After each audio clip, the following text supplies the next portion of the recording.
मेरे साथ आज राहुल धूत जी हैं, प्रांत प्रचार प्रसार प्रमुख भारतीय किसान संघ के। उनका भी बहुत स्वागत करता हूं। सबसे पहले राहुल जी आपके पास आता हूं। राहुल जी, एक तरफ सरकार लगातार कहती है कि कोई कमी नहीं किसानों को खाद की, कोई गलती से भी गलत तरीके से या नकली बीज बेच ही नहीं सकता और किसी भी तरह से नकली कीटनाशक मिल जाए ऐसा तो हो नहीं सकता। और उधर किसान परेशान है। वो हरदा में हम देख रहे हैं बारिश में लाइन लगा के खड़े हुए हैं, अनूपपुर में चक्का जाम कर रहे हैं। किसकी बात पर यकीन करें? अगर सारी व्यवस्थाएं हैं तो किसानों को मिलती क्यों नहीं है? या तो फिर किसान ही इस चीज को बढ़ा चढ़ाकर पेश कर रहे हैं, या तो फिर सरकारी अधिकारी जो हैं वो झूठ बोल रहे हैं।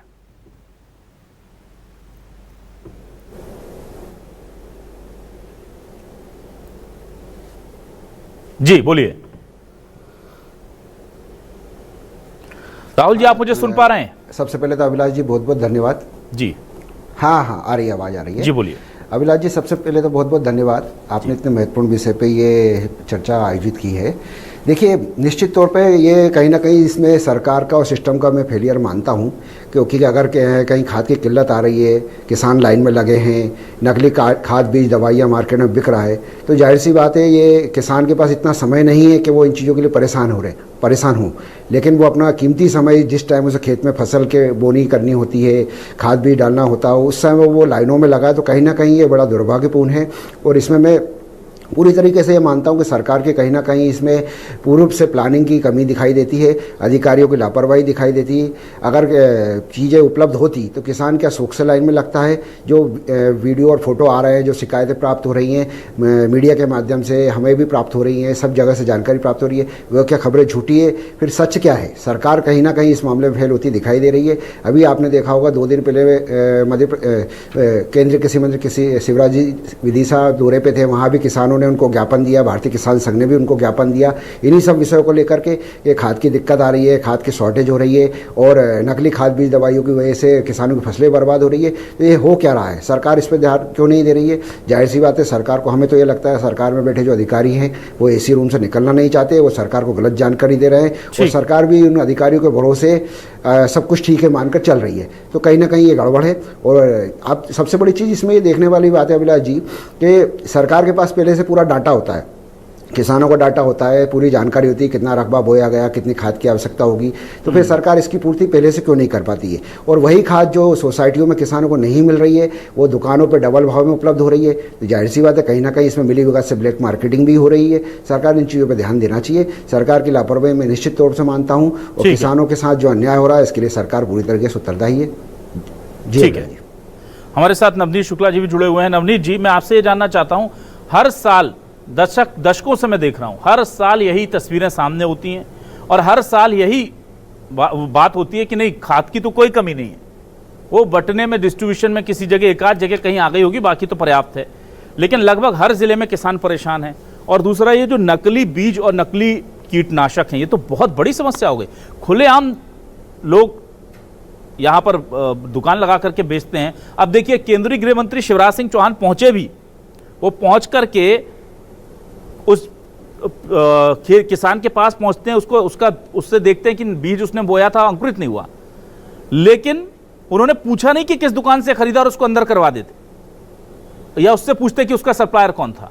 उन्होंने कहा नया कानून लाएंगे। तो कानून तो ऑलरेडी है, उसका एग्जीक्यूशन नहीं हो पा रहा, शायद इस वजह से दिक्कत है।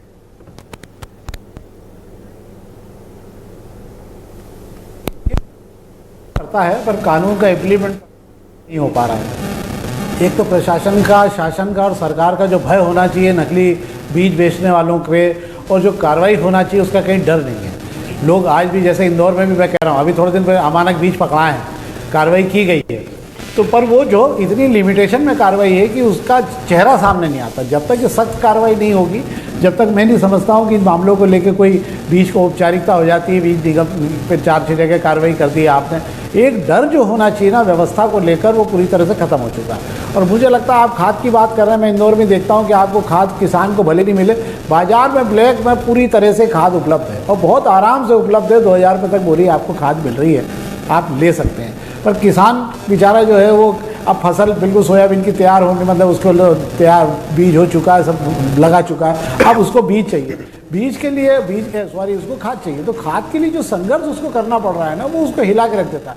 मतलब वो एक परिवार के 2 लोग तो खाद के चक्कर में लगे हैं, परिवार के 2 लोग किसानी के चक्कर में लगे हुए हैं। ये कुल मिला के सरकार का परिदृश्य ठीक नहीं आ रहा है। हालांकि मैं ये भी कहूँगा कि हर जिले में समस्या नहीं है, मतलब हर जिले में आप ये नहीं कह सकते। कुछ जिलों में मैंने आज भी बात की थी, आस्था वगैरह और पे जो अपने हम लोग बात करते करस्पॉन्डेंट से, तो कुछ जगहों में तो समस्या बहुत बड़ी होती जा रही है, पर कुछ जगह में समस्या नहीं है।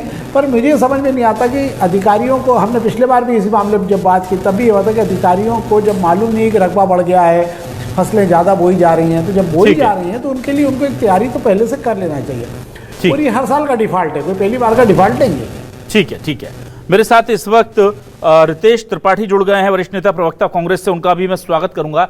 रितेश जी, देखिए, किसानों को लेकर के हमेशा सियासत होती आई है, लेकिन किसान जो है वो हर बार बारिश में खड़ा खाद के लिए इंतजार कर रहा है, ये हरदा की तस्वीरें दिखा रहे हैं, या चक्का जाम करता है, और ये बहुत कॉमन चीजें हैं। नकली बीज, नकली कीटनाशक, व्यापारियों की मनमर्जी, मंडियों में उनके साथ भेदभाव या उनके साथ करप्शन, ये कब आखिर बंद होगा? देखिए विलास जी, ये पूरा जो मध्य प्रदेश का ये जो मार्केट है, तो ये किसानों को मारने वाला मार्केट है, ये किसान को बचाने वाला मार्केट नहीं है। यहाँ पर जो भी बातें सरकार कर रही है सिर्फ वो खाना पूर्ति के लिए कर रही है। मैं मध्य प्रदेश की भाजपा सरकार से पूछना चाहता हूँ, यदि किसानों के हित में आपने एक भी कदम उठाया हो जिसका धरातल पर उपयोग दिखता हो। जब भी आप डिबेट पर बैठेंगे, बात करने बैठेंगे, तो भारतीय जनता पार्टी के जो भी प्रवक्ता हैं, सभी अच्छे प्रवक्ता, मैं किसी के बारे में कुछ बोलूंगा नहीं, वो आंकड़े लेके आएंगे, और ये आंकड़े बंद एसी कमरों में बनाए जाते हैं। धरातल पर उतर कर जब ये देखे कि बड़ी बड़ी बातें करते, 60,000 एकड़ रकबा बढ़ा दिया, ये बढ़ा दिया, नहर बढ़ा दिया, बिजली बढ़ा दिया, किसान बिजली के नाम पर रो रहा है, किसान खाद के नाम पर रो रहा है, किसान बीज के नाम पर रो रहा है, किसान उपयंत्रों के नाम पर, जो किसानी से जुड़े हुए यंत्र है उनके नाम पर रो रहा है, किसान मात्र ठगी और लूट का शिकार हो रहा है। अभी मैंने देखा कि 8 लाख टन डीएपी बढ़ाने के लिए केंद्र सरकार ने मध्य प्रदेश सरकार को सूचित किया है और दिया है कि 8 लाख टन हम आपको बढ़ा देते हैं। इसके बावजूद भी मध्य प्रदेश के किसी भी जिले, ऐसा आप नहीं बता पाएंगे नाम, जहां पर खाद का संकट ना हो। अभी मैं देख रहा था कि 4 भाइयों की, ये कहीं की बात है, गुना की बात है, गुना के 4 भाइयों में से 2 भाइयों ने आत्महत्या कर ली। उनने कहा कि हम बेटी की शादी छोड़कर, अभी मैं देखा था रिपोर्ट, बेटी की शादी छोड़कर हम खाद की लाइन में लगे और उन्हें डीएपी तक नहीं मिली। ये मध्य प्रदेश के एक जिले की बात है। सुनियोजित तरीके से ऑर्गेनाइज्ड क्राइम किया जा रहा है मध्य प्रदेश में, जैसा हम अक्सर कहते हैं बिचौलिए ही सरकार चला रहे हैं, वरना विगत 2 दशकों से ये लूट मची हुई है। किसान रो रहा है, दरवाजे दरवाजे भटक रहा है, उसके ऊपर डंडे बरसाए जा रहे हैं, लठ बरसाए जा रहे हैं। तो सरकार के पास आईएएस की पूरी लॉबी होती है, पूरी प्लानिंग कमेटी होती है, पूरे आंकड़े होते हैं, वो आंकड़ों का सरकार मुरब्बा बना रही है या क्या कर रही है? क्यों नहीं उनको सुनियोजित तरीके से आगाह किया जाता? अधिकारियों को टाइमलाइन दी जाती है, टाइम बॉन्ड पे उनको सुनियोजित किया जाए कि आपको ऐसी रूपरेखा बनानी है कि एक भी किसान को लाइन में ना लगना हो। पूरी चीजें ट्रांसफॉर्मेशन के साथ क्यों नहीं आती? क्यों नहीं पारदर्शिता दिखाई जाती? हर बार वही लूट का अड्डा क्यों मध्य प्रदेश के किसानों को बनाया जाता है? और एक लास्ट बात जोड़ूंगा कि डिंडोरी जिले में 667 फर्जी किसानों के नाम पर 394, दोबारा डेटा रिपीट करूंगा, 394 क्विंटल बीज गायब हो गया। और सरकार कहती है हमें पता नहीं है। हमने जिसने बीज को गायब किया है, जो बीज मिस्टर इंडिया बन चुके हैं, उनके लिए सरकार एफआईआर लिखा रही है। ये हाथ है सरकार की। अब सोचिए किसानों की क्या दुर्दशा है। ठीक है, मेरे साथ डॉक्टर प्रेम व्यास जुड़ गए हैं, बीजेपी से वरिष्ठ नेता प्रवक्ता, बहुत स्वागत करूंगा उनका। प्रेम व्यास जी, देखिए, एक तरफ तो आप लोगों की जो बातें हैं, हम उनको भरोसा हमको होता है, लेकिन फिर हर बार हम देखते हैं, लगभग हर साल किसान परेशान है। किसान को खाद नहीं मिल रहा, किसान को बीज नकली मिल रहा है, किसान को कीटनाशक नकली मिल रहा है, और हर बार हम सुनते हैं कि बस थोड़ी बहुत दिक्कतें हैं, अगले साल से इसको पूरी तरह दूर कर लेंगे। सर, कब इंतजार खत्म होगा? ये किसान कब तक आखिर ऐसा लुटता रहेगा? देखिए अविनाश जी, ऐसा संभव तो है नहीं कि अगर हर साल इस तरह की किल्लतें आती, उसके बाद भी कृषि में हम नए नए कीर्तिमान रखते हैं। कृषि की स्थिति पर्याप्त हुई है, निश्चित रूप से हर बार भौतिकतावादी युग है। अगर किसी तरह की समस्या आती तो उस समस्या को लेकर सरकार उसका निदान करती।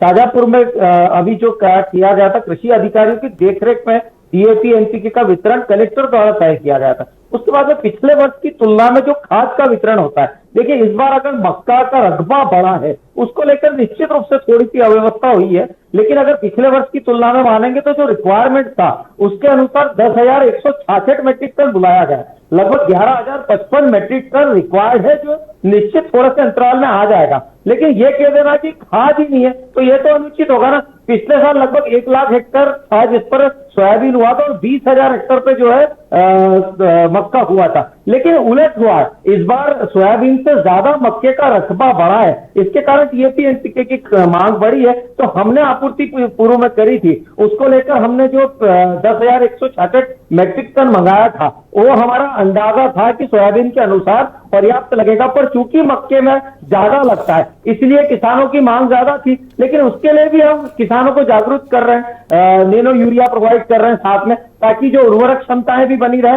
और किसानों के लिए भी फायदा हो सके। तो दोनों स्तर पे कार्य कर रहे हैं। सप्लाई चेन्स में पिछले वर्ष की तुलना में अगर किसी जैसे मक्का का रकबा बढ़ गया उसके कारण जरूर निश्चित अंतराल में थोड़ी सी असुविधा होती है, लेकिन समय रहते उसको भी सुधार लिया जाता है।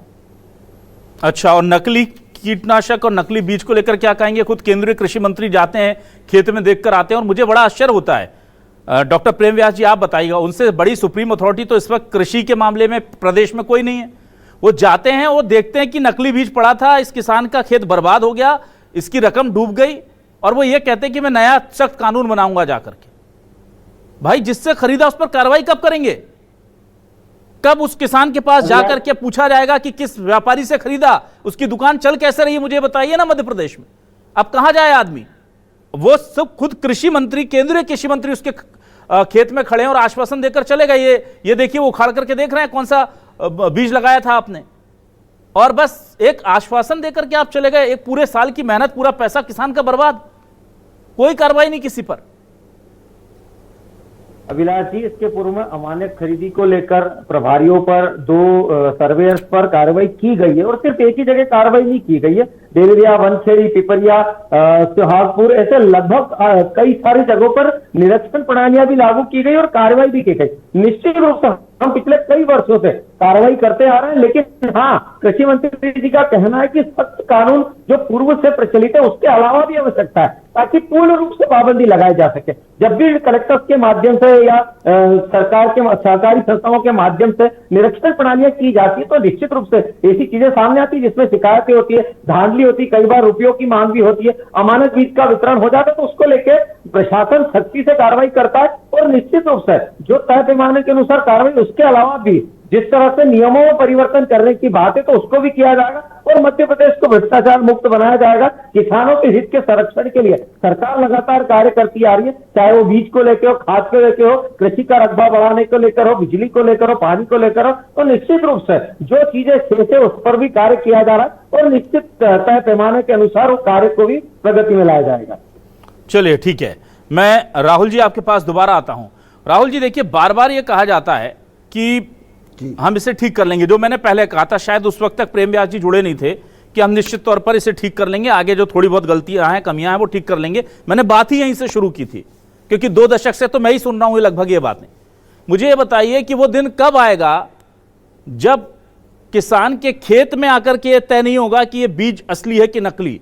वो सोसाइटी या बीज केंद्रों पर ही तय कर लेगी प्रशासन और सरकार की टीम कि ये बीज ठीक है कि नहीं, ये किसानों को देना है। इतनी छोटी और इतनी मोटी सी बात आखिर हमारे प्रशासनिक अधिकारियों को क्यों समझ नहीं आती कि भैया चेकिंग किसान के खेत में जाकर नहीं करनी, जब उसमें पैसा लगा दे, बो दे, मजदूरी लगवा दे, पानी डाल दे और फिर इंतजार कर रहा है, वो जाकर के वहां चेक कर लो।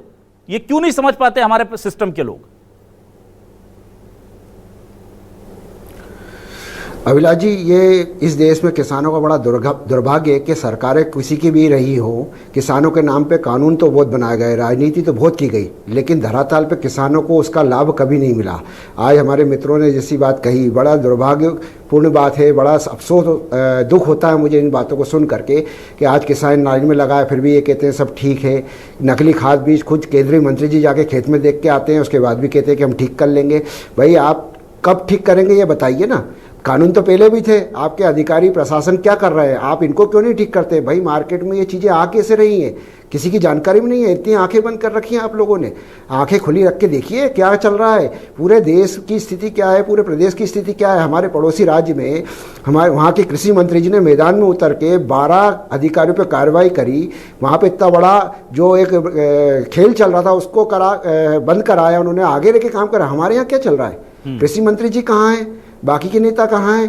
केंद्रीय कृषि मंत्री जी खेत पे जाते हैं, एक आश्वासन देके चलते बनते हैं। अरे नियम कानून तो आप बहुत बना रहे हैं, पहले भी बनाए थे, आगे भी बनाएंगे, लेकिन उनका इम्प्लीमेंट कैसे होगा वो कौन देखेगा? आपके अधिकारी कर्मचारी इन पे आपकी पकड़ कहाँ है, क्यों नहीं करते इन पे कार्रवाई? जाहिर सी बात है मार्केट में आ रहा है तो पता तो होगा इनको, बिना इनकी अनुमति के इनको बेचने की परमिशन किसने दी? ये अमानक बीजों को मान्यता कैसे मिली, ये मार्केट में आया कैसे, ये कौन देखेगा? क्या आपके पास रिकॉर्ड नहीं है इन चीज़ों का? ये कैसी बातें करते हैं आप लोग? जरा समझिए उस किसान का दर्द जो खेत में बैठा है, जिसका पूरी फसल खराब हो गई, उसको क्या दे देंगे आप? मुआवजा दे देंगे? मुआवजा कब मिलेगा? बातें करते हैं आप, बड़े शर्म की बात है। सत्ता में रहते हुए आप 20 साल में इस चीज को ठीक नहीं कर पाए, आगे कैसे करेंगे ठीक? बातें करना आसान है भाई साहब, जाके जमीन पे देखिए, बड़ा दुख होता है इन चीजों को सुन करके। ठीक है जी अभिलाष जी। ठीक है रितेश जी यहाँ सवाल ये है कि बीजेपी कांग्रेस नहीं, सवाल ये है कि कांग्रेस को या बीजेपी को हम भले ही कोई भी दोष दे लें जिसकी सरकार है वहां, पर किसानों की समस्या पूरे देश में एक है। हर राज्य में किसान खाद के लिए परेशान होता है, किसान समय पर बिजली उसको नहीं मिलती, कई बार जब पीक आवर्स होते हैं पानी की व्यवस्था उतनी अच्छी नहीं है, पहले से सुधरी है इसमें कोई शक नहीं, पर जैसी होनी चाहिए वैसी नहीं हो पाती। तो क्या ये हमारा देश का जो पूरा सिस्टम है और हम इतनी तेजी से जो आगे बढ़ रहे हैं, क्या हम ये बेसिक एम्यूनिटीज किसानों को नहीं दे सकते जो लगातार रिकॉर्ड तोड़ प्रदर्शन कर रहा है? और जाहिर सी बात है कि रिकॉर्ड तोड़ प्रदर्शन अगर कर रहा है तो सपोर्ट सिस्टम उसका डेवलप हुआ है, अच्छा मजबूत हुआ है, पर रोज बड़ा दुख होता है किसानों को। मैं देखता हूं कि रोज हर साल हर सीजन में खाद के लिए लाइन लगा के खड़े हैं, बारिश में खड़े हैं, सुबह 5 बजे से ठंड में खड़े हैं, फिर कभी पुलिस डंडे बरसा देती है, उन पर ज्यादा भीड़ हो जाती है तो बड़ी तकलीफ होती है। पर यह सिस्टम को समझ क्यों नहीं आ रहा?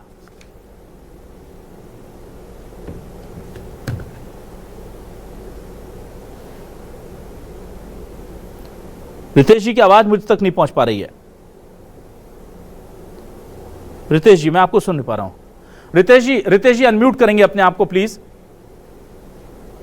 निश्चित तौर पर जो आपने बात कही, मैं आपकी बात से पूर्णतः सहमत हूं कि राजनीतिक चश्मे से देखने का विषय नहीं है, परंतु कहीं ना कहीं अभिलाष जी जिम्मेदारी जो बनती सरकार की बनती है। विपक्ष ही सिर्फ सरकार को सलाह दे सकता है, उस संबंध में अपनी जानकारी मुहैया करवा सकता है, इसके अलावा विपक्ष और कुछ ज्यादा नहीं कर सकता। परंतु सरकार जो सत्ता पे आई थी, किसानों पर बहुत ही महंगाई की मार, अब की बार मोदी सरकार डीजल की कीमत, डीएपी की कीमत, बीज की कीमत, ये सारे आंकड़ों को लेकर केंद्र में मोदी सरकार आज से 10 साल पहले आई थी। अभिलाष जी आपके चैनल के माध्यम से पूछना चाहता हूं कि हमने जो किया वो क्या दशकों पुरानी बात हो गई है? कहीं ना कहीं उस समय देश में इतनी ज्यादा, चाहे खाद का संकट रहा हो, कहीं बीज का संकट रहा हो, इतने संकट कहीं भी सामने नहीं आते थे। ये जो सरकार देश में आई है, इनमें चाहे मोदी जी हो, चाहे शिवराज जी हो, चाहे मोहन यादव जी हो, ये सभी कहते हैं हम किसान पुत्र हैं। ये किस तरह के किसानों के बेटे हैं कि दिल्ली के बॉर्डर पे हजारों किसानों ने अपनी जान दे दी, पर मोदी जी उनसे मिलने नहीं आए। मध्य प्रदेश में किसानों पर गोलियां चलवाई गई, कोई सहानुभूति प्रस्तुत नहीं करेगी, और ऐसा कोई दिन नहीं होता जब किसानों के ऊपर कोई ना कोई टॉर्चर सरकार ना करवाती हो, झूठे मुकदमे ना लगवाती हो। तो मैं मानता हूं कि इसको राजनीतिक परिदृश्य से बाहर निकलकर किसानों के साथ सद्भावना और सांत्वना के साथ इस विषय पर गंभीरता से सोचने की आवश्यकता है कि सरकार को ऐसे कदम उठाए जाएं जो जमीनी स्तर पर दिखाई दे। अभी जो सरकार काम कर रही है मुख्य रूप से आंकड़ों से अपनी वाहवाही लूटने का काम कर रही है। तो जब सरकार इस मुद्दों को लेकर गंभीर हो जाएगी और अधिकारी गण धरातल पर जाकर काम करेंगे, किसानों के साथ 1 to 1 बैठकर नीतियां बनाएंगे, निश्चित तौर पर आने वाले दिनों में चाहे सरकार किसी की भी हो, पर हमारा ये मानना रहा है, कांग्रेस पार्टी ये मानती रही है कि किसानों की भलाई निरंतर होनी चाहिए। जिस तरह से सरकारी नौकरशाहों की तनख्वाह बढ़ती है, उसी प्रतिशत में किसानों की भी आमदनी में बढ़ोतरी आनी चाहिए, ऐसा कांग्रेस पार्टी का शुरू से मानना रहा है। और स्वामीनाथन आयोग को लागू करने की बात कांग्रेस पार्टी हमेशा करती आई है। चलिए ठीक है, मैं डॉक्टर प्रेम व्यास जी के पास आता हूं। डॉक्टर प्रेम व्यास जी, देखिए मूंग की खरीदी को लेकर बहुत ही ऐतिहासिक फैसला लिया सरकार ने, बहुत अच्छा काम किया। ये तमाम चीजें ऐसी होती है जो लगता है जब ये इस तरह के फैसले होते हैं कि हाँ सरकार किसानों को लेकर बहुत पॉजिटिव सोच रखती है और आगे बढ़ रही है, और फिर इस खबर के बाद हम देखते हैं कि नकली बीज आ गए, किसान जो है खड़े हुए हैं बारिश में भीगते हुए, ये सारी सरकार की मेहनत पर भी पानी फिरता है। और ये कोई भी सरकार हो, कांग्रेस की सरकार होगी, वो नहीं चाहेगी कि किसान उसे गाली दे या किसान उससे नाराज रहे, ना ही बीजेपी की सरकार चाहेगी। जब सबको पता है कि ये जो अधिकारी हैं मातहत, ये नहीं करते हैं क्रियान्वयन, तो थोड़ा टाइट क्यों नहीं कर लेते सर इनको। और मैं यही जानना चाहता हूं कि जब हमारे पास खाद और बीज की शुद्धता को सुनिश्चित करने के तमाम टूल्स मौजूद हैं, तो अप्लाई क्यों नहीं होते। मेरा सवाल यही है कि जब एक मामला केंद्रीय कृषि मंत्री के नॉलेज में आता है, तो विदिशा के उन व्यापारी, उन बीज केंद्रों पर क्या कार्रवाई हुई, वो अब तक सुर्खियों में क्यों नहीं आ पाया सर। यहां पर यही गलती हम करते हैं कि ठीक है, सरकार अपनी तरफ से कोशिश करती है, किसान अपनी तरफ से कोशिश करता है, पर बीच में जो गड़बड़ी करने वाले हैं उन पर आप लोग अनुशासन का डंडा नहीं चलाते। देखिए अभिलाष जी, मैं दोनों बातों का जवाब देता हूं। आपने कहा कि सरकार कार्रवाई नहीं करती, अभी मैंने बताया कि निरीक्षण प्रणालियां लागू करी, कई जगह कलेक्टर ने स्वयं टीमें गठित करी है, जो जाकर चाहे वो सरकारी समिति हो, चाहे निजी विक्रेता हो, चाहे एमपी एग्रो हो, तीनों जगह पर जांच प्रणाली है। दूसरा 2023-24 में एक ग्रॉस समस्या है, ये सिर्फ मध्य प्रदेश की नहीं पूरे देश की समस्या, इसलिए निरीक्षण प्रणालियां उस समय लागू की गई थी। लगभग 1,31,000 नमूने लिए गए थे बीजों के, जिसमें से 2.7% फेल निकले थे। मेरे ख्याल में स्वीकार रहे कि जहां पर भी जो अनियमितता है, जहां पर भी गलती है, जहां पर भी कालाबाजारी हो रही, जहां पर भी किसानों का अहित हो रहा है, उसको हम स्वीकारते हुए उसके खिलाफ कार्रवाई भी कर रहे हैं। इसीलिए मैंने बताया लगभग 2.7, लेकिन पूरे जो हमने पूरी प्रणालियां लागू करी है उसको कटघरे में खड़े करना कहीं भी उचित नहीं है। 1,81,153 नमूने जो है उर्वरक के लिए गए थे, जिसमें से 4.9% फेल थे, लेकिन बचे हुए 95.5% सही निकले थे। 80,000 नमूने जो है कीटनाशकों के लिए गए थे, जिसमें से 2.7% फेल हुए थे और बाकी के सही निकले थे। उसी के बाद जिला कलेक्टर के माध्यम से निर्देशन दिया गया था कि अपने अपने क्षेत्र में निरीक्षण प्रणालियां लागू करें, और जहां से भी शिकायत आती वहां पर अधिकारी स्वयं पहुंचे। मुझे लगता है इसीलिए थोड़ा समय वो लगेगा, और इसीलिए अगर मैंने बताया 95% अगर एक्यूरेसी के साथ में किसानों को अगर हम बिजली मुहैया करा रहे हैं, पानी मुहैया करा रहे हैं, बीज मुहैया करा रहे हैं, उसी का तो परिणाम है कि 21 लाख से अधिक मैट्रिक टन अगर गेहूं होता है, 44 से 45-46% की हिस्सेदारी मध्य प्रदेश की होती है। कृषि का रकबा हम कंटिन्यूस बढ़ा रहे हैं। किसानों के हित में स्वामीनाथन आयोग की रिपोर्ट के अनुसार 21 फसलों पे हम एमएसपी दे रहे हैं। कांग्रेस ने अपने राज्य तक में नहीं दी है, और लगभग 10 सालों तक स्वामीनाथन आयोग की मांगों को माना भी नहीं गया। हमने 2018 में जो ट्वीट आया था उसमें कहा गया कि जितनी मांगे थी मैक्सिमम उनमें से हमने मांग ली है। और दूसरी बात है, मूंग को लेकर निश्चित रूप से ऐतिहासिक फैसला लिया। इसके पहले सोयाबीन को लेकर 40% हमने खरीदी करी थी, वो भी एक ऐतिहासिक फैसला था। उसके पहले जो हमने उन्नयन के लिए, कृषि रकबा बढ़ाने के लिए जो वाटर स्कीम्स लेके आए, तो निश्चित रूप से तय पैमाने पर और किसानों को अवगत किया जा रहा है कि आज अगर उनके जो फसलें हैं वो नाइट्रोजन फास्फोरस के साथ में पोटाश नहीं मिलता, तो पोटाश के लिए किसानों को क्या करना चाहिए, जैविक खेती के लिए क्या करना चाहिए, तो इसके लिए भी किसानों को अवगत किया जा रहा है। ठीक है, मैं जल्दी से आ जाता हूं अब नवनीत जी आपके पास फाइनल कमेंट के लिए। नवनीत जी, मैं आपसे यहां पर यह जानना चाहूंगा कि क्या आपको लगता है कि अगले सीजन तक किसानों की ये दिक्कतें दूर हो जाएंगी, या अभी 2 दशक हुए हैं, 1-2 दशक और लगेंगे जब किसान कोई भी भरोसे से आंख बंद करके जाए और किसी भी दुकान से खरीदे बीज, और उसे पता हो कि नहीं सरकार ने अधिकारी भेजे होंगे, उन्होंने चेक किया होगा, ये सट्टा नहीं खेलूंगा मैं अपनी पैसे और अपनी मेहनत के साथ। क्या सट्टा अभी और खेलना पड़ेगा? आपको लगता है कि इसमें लंबा वक्त लगेगा, या ये जो बातें कही जाती हैं एग्जीक्यूट हो जाएंगी 1-8 साल के अंदर? देखिए, मुझे भाजपा प्रवक्ता जी की एक बात अच्छी लगी कि हम कोशिश कर रहे हैं कि भ्रष्टाचार मुक्त जो है व्यवस्था होना चाहिए। मतलब 20 साल बाद भी अब तक भ्रष्टाचार में फंसी हुई व्यवस्था, ये बड़ी दुर्भाग्यपूर्ण स्थिति है। 20 साल में तो सरकार भ्रष्टाचार मुक्त कर सकती थी, पर ठीक है, वो अपनी जगह है। पर मैं अभी भी मानता हूं कि किसानों के जो जितने वादे किए गए वो पूरे होते नहीं है। एमएसपी का वादा तो हमको भूल ही जाना चाहिए कि हम एमएसपी की बात करें, और एमएसपी के साथ में जो आय दुगना होने का मामला था, किसानों की आय दुगनी हो जाएगी 2022 में भी कहा था, उस पर कोई नहीं है। केवल फसल उत्पादन बढ़ जाने से किसान के पैसे नहीं बढ़ रहे हैं, किसान को पैसे कम हो गए मिलना जो मिला करते थे फसलों को लेकर। तो मुझे ऐसा लगता है कि जब तक नकली बीज को लेकर कोई सख्त कानून और सख्त व्यवस्था नहीं होगी कि अगर इसकी भरपाई उसी दुकान से होनी चाहिए जिस नकली बीज दिए, ताकि भविष्य में 2-4 लोगों की, जैसे हम मकान तोड़ रहे हैं, दुकान तोड़ रहे हैं, 2-4 की कुर्की होगी तो भविष्य में लोग डरेंगे कि नहीं यार, अपने को नकली बीज वाला काम नहीं करना चाहिए। चाहिए, पर भय बिल्कुल नहीं है। और ये सैंपल की बात तो मैंने खेल देखे हैं, शहर में भी हम देखते हैं कि सैंपल उठाने से पहले भी जानकारी दे दी जाती है कि भैया सैंपल उठेंगे, जरा तैयार है ना। हम तो तेल के सैंपल भी देखते हैं और दूसरे सैंपल भी देखते हैं। तो ये सब आंकड़े का खेल है। पर मुझे ऐसा लगता है कि अभी भी एक बिल्कुल ताकतवर व्यवस्था चाहिए कानून की और सरकार की, ताकि किसानों को उनका हित पूरा हो सके उनका। ठीक है, तो देखिए सरकार की कोशिशें जितनी कागजों पर हैं उतनी खेतों में नहीं दिखती, और ऐसा भी नहीं कि सरकार की कोई कोशिश रंग नहीं ला रही है। पर यह बात सही है कि किसान अगर भीगती बारिश में खाद लेने के लिए खड़ा है, किसान चक्का जाम कर रहा है, तो फिर यह सोचना जरूरी है कि यह खाद जा कहां रही है। और उससे भी बड़ी बात यह है कि ये सारी खाद की जो कमी, जो डिस्ट्रीब्यूशन की प्रॉब्लम जो भी होती है, ये सब्सिडाइज जो रेट है उन पे होती है। आप प्राइवेट लोगों के पास जाइए और व्यापारियों से बोलिए कि 5 ट्रक खाद चाहिए, 5 मिनट में आपको दे देगा, पेमेंट कर दीजिए बस। तो खाद तो देश में पर्याप्त है, लेकिन जो सरकारी दुकानों पर किसानों को जो सब्सिडी वाली खाद मिलती है वहीं कमी क्यों आती है, यह सबसे बड़ा सवाल होना चाहिए।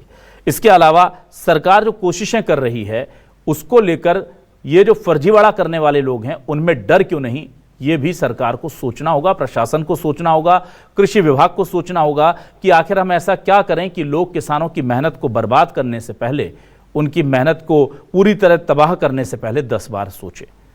नियम कानून अगर कागजों में चलते रहेंगे तो जाहिर सी बात है फिर इसी तरह से बंजर बीजों को जमीन में बोकर किसान इंतजार करते रहेंगे। बहुत मैं शुक्रिया करूंगा डॉक्टर प्रेम व्यास जी का, रितेश त्रिपाठी जी का, नवनीत शुक्ला जी का और राहुल दूत जी का हमारे साथ जुड़ने के लिए, इस डिबेट का हिस्सा बनने के लिए। तमाम दर्शकों का शुक्रिया। नमस्कार।